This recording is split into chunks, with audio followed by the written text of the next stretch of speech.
Hey Lionheart folks, it's Lev. Welcome back to another video. For those of you who are new, I use him pronouns. This is not my bedroom, and it's because it's not my bedroom and I'm on vacation and sorry, my watch is over here. And it's basically almost 11 p.m. and I'm filming a video while I'm on vacation because I have an idea and it's just been flowing around my head and I have energy for a vlog video, so here we go.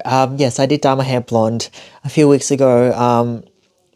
I don't think y'all have seen it because I've been wearing a cap in basically all my videos. I left my cap in the car, so here it is. And I'm using a side light because without it, it's really dark. And I usually film videos in my room which is really dark, but today I wanted an extra bit of light, so I have an extra light here. Today's video, I want to talk about how I worked on my self-esteem and what improved my self-esteem has done for my self-confidence and the way I perceive myself and sort of how I navigate life and the world.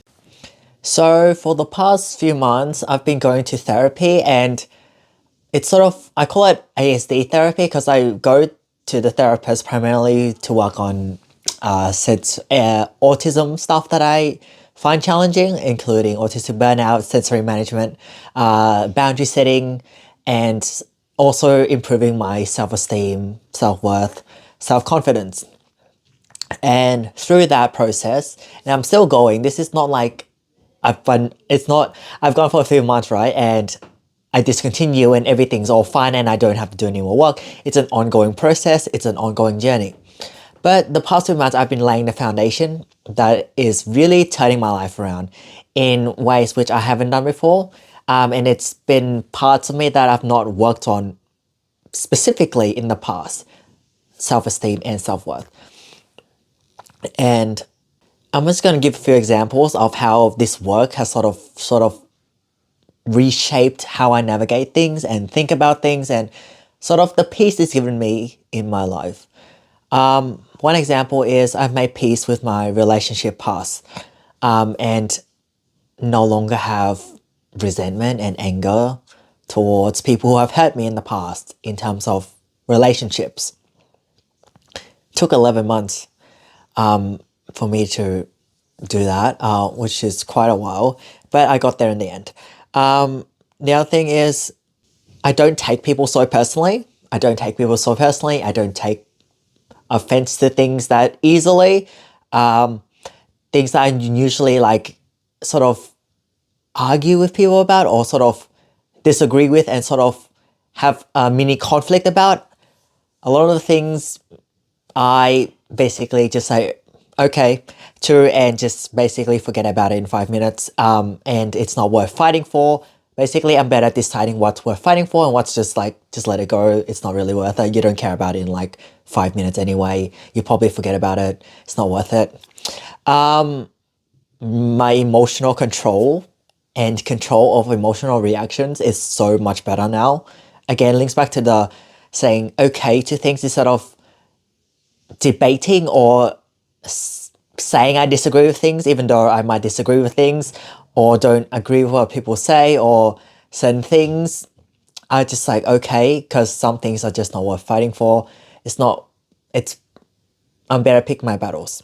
And those are just some of the examples. And I'm just going to talk a bit about how I got there and what I've been doing to get there and sort of explain the mechanism of change in the way I see it and the way that I've been doing it. So I'm going to start from the core. Consciously, so our mind, we have like sort of multiple parts to our mind. So there's the conscious mind, the part that we're aware of. So your conscious mind would be, you're aware of watching this video, hopefully. You're aware of seeing me on screen. If you're watching me, you're aware of listening to my voice. You're aware that I'm talking about self-esteem and this topic, and that you're aware that you're actually engaging in this content, you're consuming this content. That's the conscious mind. Subconsciously, there's a lot of things that goes on. A lot of subconscious mind is things that happen in our brain without us knowing. Like you don't consciously you don't consciously regulate your breathing. You don't consciously regulate your heartbeat. You don't consciously, we don't consciously like monitor our heart rate, our breathing, our blood pressure, our immune system. It's not like we consciously know a virus is in our system and then consciously like immune cells go, immune system activate. We don't do that consciously, as in we're not aware of it. It just happens because it's a body defense. It's all happens subconsciously without us knowing it. A body fights viruses, a body regulates blood pressure, a body regulates heart rate, breathing, etc. And that's just the physical means that the human body needs to survive. Mentally and emotionally, a lot of things happen subconsciously as well, such as a concrete example is negative core beliefs that impact the way we navigate through life, the way we see ourselves, and how we interact with others. And this links to the topic of this video. I have had very bad and very low self-esteem for a lot of my life. I always thought back then when I had really bad depression, anxiety, it was a lot more prominent and it was a lot more powerful. However, I still didn't tame it to a degree where it doesn't debilitate my life.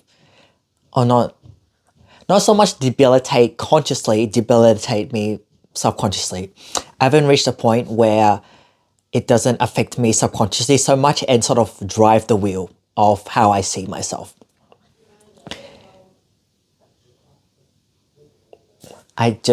My train of thought just went off a cliff. I will remember what I was trying to say. So at the core, the analogy is my negative self-beliefs. For example, beating myself up mentally, being very harsh on myself when I make a mistake, criticizing myself, being my worst critic, setting really unrealistic expectations of myself, seeing myself as unworthy, unlovable, I don't deserve anything, seeing myself as less than others, a lot of self-depreciation, etc., etc., etc. That has been the foundation of my self-esteem and sort of who I am and how I perceive myself, which inherently affects how I treat myself and the way I let others treat me. It's a chain. So the chain is, if I see myself, if I believe at the very core of my being that I am unworthy, unlovable, I'm not good enough, I don't deserve anything, etc., etc., etc. If I believe that at the core, that's my sort of the manual of how I operate my core is I'm unworthy. And I carry that, I live like that. That affects how I treat myself. That affects how I let others treat me. Because if I don't think I'm worthy, then, well, it doesn't matter if people mistreat me, right? So negative core beliefs, I mistreat myself. I don't have my whiteboard right now and I wish I did. Negative core beliefs, I mistreat myself. I don't really care about myself. I let others mistreat me, and then it goes down like a chain. Others keep mistreating me, and then it repeats the cycle. It's like, yes, others mistreat me, therefore I'm an awful person. And then I believe I'm an awful person, therefore other people mistreat me. Because I'm an awful person, therefore I mistreat myself, therefore other people mistreat me or put me down, and I'm okay with that, etc., etc. So you get that point. It loops. And what I've been doing over therapy for the past few months has essentially been coming in like a wrecking ball. I have come in like a wrecking ball, breaking down the foundation of my self-esteem, which has been negative core beliefs, and replacing it with if it's not positive self-belief or neutral self-beliefs where it's not damaging and I don't continue giving it power. Another analogy is all these negative self-beliefs have been growing for way too long. It's been watered. All the water I have has been given towards these poisonous trees that are the negative self-beliefs at the core. And it's grown so much. And the positive self-beliefs and the non-destructive self-beliefs, if it's not positive, then the non-destructive self-beliefs are non-existent because it's the whole field is just negative self-beliefs, which is all these poisonous trees. Right now, I'm wiping this whole field of poisonous trees, planting new seeds, planting a bunch of new seeds, and watering that instead. So yeah, and that is all subconscious. All of these consciously from past therapy, the negative self-beliefs don't cross my mind, and even if they do cross my mind, they don't hold power.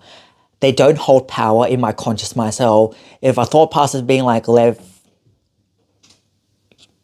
you're an awful person, you're not good enough, you don't deserve anything, my conscious mind will be like, lies, rubbish, shut up, and I'll just like stop it dead in its tracks. And then it doesn't really have power in my conscious mind because I'm not feeding it. I'm not feeding it time, I'm not feeding it energy, I'm not ruminating on it consciously. However, subconsciously, away from my conscious, as in I'm not aware of it, it holds the power, it holds the wheel, and it's been steering me down a slope constantly. And it's harder to break down and challenge because I'm not aware of it consciously, yet it runs my life, essentially. And the way I've been sort of tackling that problem is doing things that, again, with the previous analogy, is breaking down negative core beliefs. For example, doing things that are very cringy to me, doing things that are unnatural to me because the positives aren't my usual. So doing things that are uncomfortable, and doing things that are comfortable have to be done in order to rebuild the structure. Otherwise, the negative or the poisonous trees will continue growing and spreading and poisoning me from the inside out. So I'm gonna now talk about the actual actionable things that I've been doing that have been working and all been guided by my therapist. One, writing down things I like about myself. Writing down things I like about myself. So the homework I was given by my therapist is every day write down 4 things I like about myself, or look in the mirror and say 4 things I like about myself, or verbally say 4 things I like about myself, or basically acknowledge 4 things I like about myself, whether it's written, verbal, whatever means that is most comfortable every day. And at first, when I was doing this exercise, I wrote down very generic things like, I'm honest, I'm thoughtful, I'm detail-oriented, I'm motivated, etc. Just listing traits. I'm kind, I look out for others. I list a bunch of traits, I list a bunch of things. But as time went on, it was so cringy at the start, like I didn't want to do it. I'm like, I don't know, what the hell do I write about myself? Like, oh God. It was so cringy. I told my therapist it's cringy. It was very much cringy. And very, very uncomfortable. Like I did not like the exercise at all because again, it was very unnatural to me. And then as time went on, I was doing this every day for like a few months, right? And I'm still doing it. As time went on, it became less and less cringy. And it became a very nice thing for myself, like acknowledging things I like by myself, acknowledging the things I'm good at. Just also very positive affirmations like, I deserve unconditional love and support, for example. It became, as I went on writing, it became a lot more sophisticated, and it started, my therapist pointed out that it started linking to me specifically. Instead of me just listing generic traits and things, I linked those things to how it relates to me personally and gave very specific examples of each. And it started coming naturally to me, all the positive, all the things that I've sort of locked in a jail cell deep in my subconscious mind through the poisonous plants has started blooming. It started blooming. It started coming out. It started showing itself more naturally over time as I gave it the spotlight. And that's one thing I've been doing. The other thing I've been doing is being very mindful of my behaviors and how that may or may not reinforce the negative core beliefs. For example, if I believe that I'm deserving, and then I let other people step on me constantly through not reinforcing boundaries or not even setting any boundaries at all, and then having no boundaries and people just step on me like a doormat, that reinforces my negative core beliefs. And this is definitely easier said than done, because I think things are involving other people, navigating differences and standing up for ourselves is very hard when we have low self-esteem. But take it one day at a time. Start establishing boundaries. It can be boundaries with yourself as well, or other people. Because setting boundaries and acknowledging our needs and acknowledging ourselves also breaks down negative self-beliefs, because I'm trying to find it, because it proves your brain differently. If we've been constantly mistreated and then we get treated nicely by someone, it's gonna feel weird. It's similar with the exercise I mentioned before, with the writing positive things about yourself when you think of yourself negatively. It's gonna feel weird when someone treats you nicely if you've been, say, mistreated or not been treated very nicely for a long time. I was trying to figure out how this links to boundaries. It links by learning how to say no. Saying no. And being okay with that decision, or even if we're not okay with that decision, continuing to do that anyway. And then eventually, along with improving our self-esteem mentally through mental exercises, actions reinforce that, hey, we don't deserve to be stepped on. Hey, we don't deserve to be treated poorly. Hey, we have worth, we have value, inherent value as a human being just for existing. Hey, I'm actually more competent than I think I am. Hey, I'm good at this. Hey, I actually like myself, even though I never believed that. I actually liked about myself. I like all of these things about myself, etc., etc., etc. And I do want to say that with the written exercises or even just setting boundaries, even if we don't believe that we deserve it, even if we don't believe what we say, even though we might not believe what we say, even though we might not believe what we write about ourselves, the positive affirmations, whatnot, even if we don't believe that we deserve to have our boundaries respected by setting boundaries, just be consistent with it. Even if we don't believe it, even though we find it so uncomfortable, even though we find it super cringy, if we're consistent with it, which is the key, is consistency, it will work. With time and consistency, even if we don't believe it consciously, it makes a difference. The actual action itself, despite us not believing it, it works. And it also breaks down negative core beliefs. And the reason I found that it's cringy in the first place is because it's unnatural to me. If it's natural to me and I'm comfortable with it, then it wouldn't be cringy. It's not my normal, for lack of better words. That's why it's so uncomfortable. And the goal is to make that the normal, to make the not beating ourselves up, not being unkind to ourselves, believing for positive affirmation, seeing ourselves in a positive way, seeing ourselves as the people around us will see us, assuming they're nice, good people,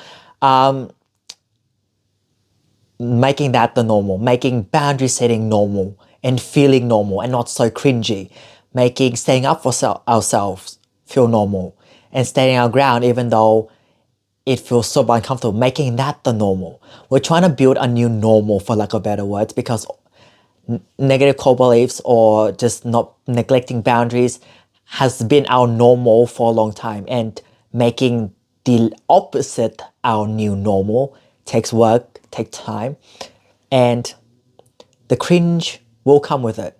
But as we keep doing it over time, it will become less cringy. And then doing the opposite, which is thinking negative about ourselves, will feel cringy. That is the goal. Making negative self-beliefs feel cringy, making lack of boundary setting feel cringy, that's our goal. That's our goal. We want that to feel cringy, not seeing ourselves in a good light feel cringy. One final thought before I wrap up, and it's something I mentioned at the start of the video about not having resentment and anger and holding on to anger that I had towards people in my past who hurt me in relationships. That came with changing the way I saw myself. I think the anger and the emotional riling every time I had a bad memory came up, or something that really hurt me came up in my mind, I kept feeling angry. It's because it had so much power, because I think my no, I think my self-esteem was really low, that sort of dictated how I felt about myself. It's like, how could they treat me this way? How could they act this way towards me?